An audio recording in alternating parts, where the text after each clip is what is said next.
the history of individual liberty was it is the individual citizen in relation to the government. Now, if we all can have our religion, so there's no threat from the state at this point, then what you get is one civilian to the next civilian. And if I'm a Christian, and I come with a foot-long cross, and that everywhere I go, I carry this cross and I say, this is because my religion decrees that. And I suddenly start to go into sermons and I start singing hymns and, that sort of thing. Then what you get is a perversion of religion. You find that religious people, if they do not respect the public space, so if I do not respect the fact that you're secular, that you will not respect that I'm religious. And then the state will interfere.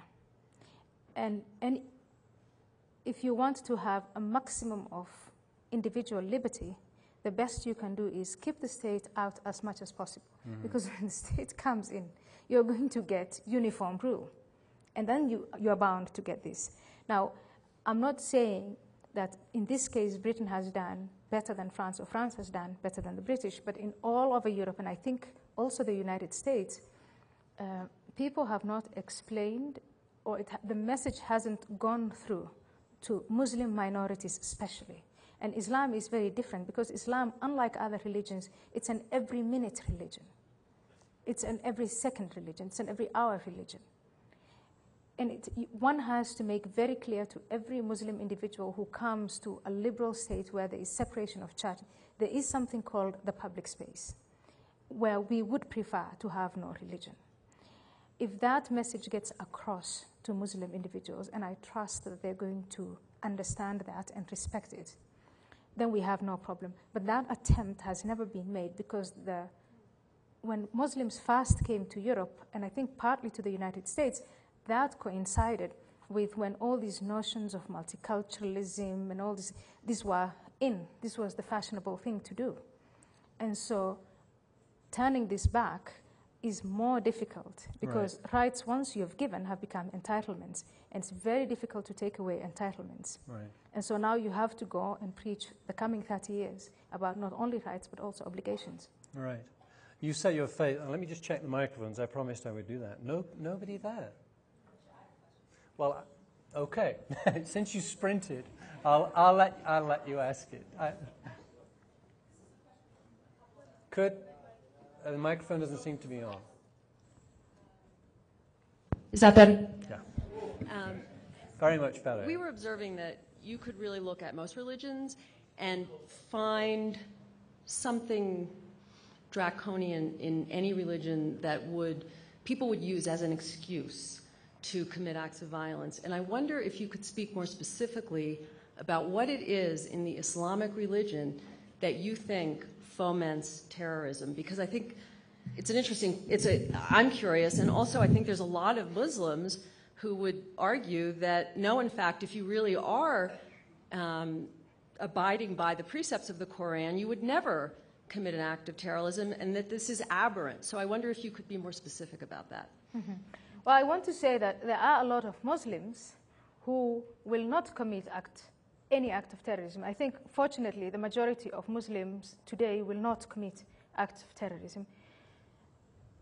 But to argue that there is nothing in Islam that leads to violence, that would be a weak argument to a false argument. Because if you define Islam as submission to the will of Allah, and then you find out what that submission means, if you find out that the sixth obligation is to convert others to Islam, first by peaceful means, then by violent means. If a wife is disobedient, you beat her. If something is stolen, you amputate the hand of the thief. That's Sharia, that is Islamic law.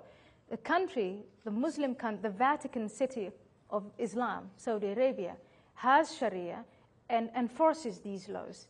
And every time any group of people succeed in establishing Sharia or Islamic law anywhere, from the Taliban in Afghanistan to Pakistan to Iran to Zamfara province, the Zamfara province in Nigeria, and these laws are applied, they are uniform and they're recognizable.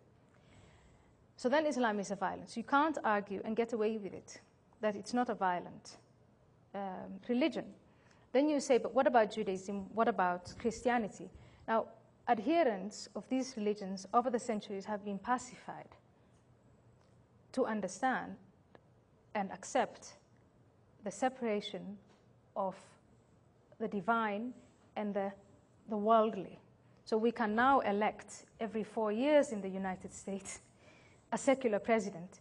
And well, if every atheist has been sleeping, we may elect a religious president. But still, secular law applies.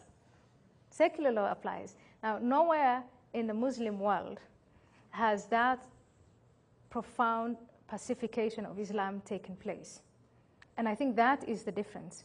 So the notion that you can still establish a caliphate or an Islamic state is very, very, very strong among the Muslims, much stronger than among the Jews, the Christians, the Buddhists, or any other believing group.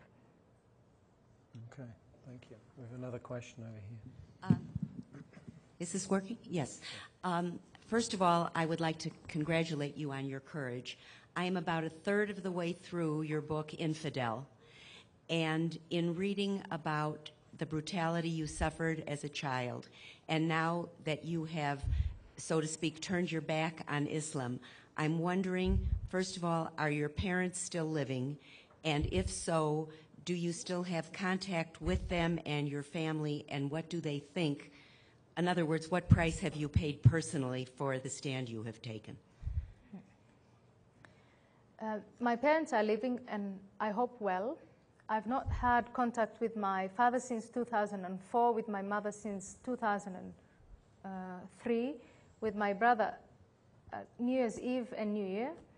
And if I go back now, if I call them, and I can track them, if I track them and I call them and I tell them I've converted back to Islam, I've gone off the straight path, I apologize for everything and all the naughty things I've done in the past 5 years, they will forgive me, and I believe it's true love in their hearts for me. But as long as I stay on believing what I believe and live the way I live, then there is this disconnection between us.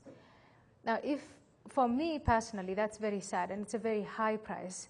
But if you place this in context, then you're going to see that almost anyone who has gone, throughout the centuries, and even now, anyone who radically opposes the moral framework that the parents believe in, that this takes place. And some of the letters I get from readers of Infidel is that they tell me this. Some people write to me from the US, from Norway, from many places in the world, and they say, even though I have no idea that there are places like this in the world where people live, but I can understand the conflict between you and your parents because I have a similar conflict with my parents. And I know this is a price that we have to pay. And I know what I'm going to say is pathetic, but if we say in the name of progress, this is something that I will or have suffered, but my children will not suffer. And if we think of humanity in generations, then I don't think that I'm going to be around to see any of what I've contributed to, but the next generation is going to benefit from what we struggle for now, and we are all benefiting from what past generations have struggled for. Thank you. Yes. Thank you. Thank you for the question. That was a great question. Good, yeah. I wonder if I could ask you another question myself.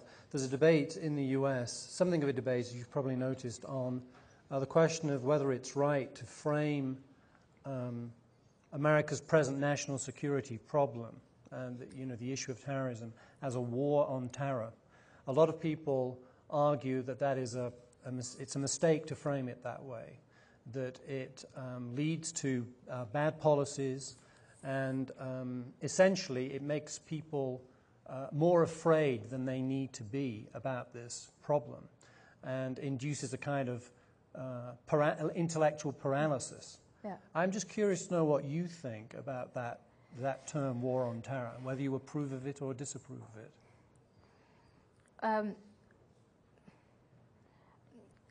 Let me see. If I indulge myself in a narcissistic way, I'll say I disapprove.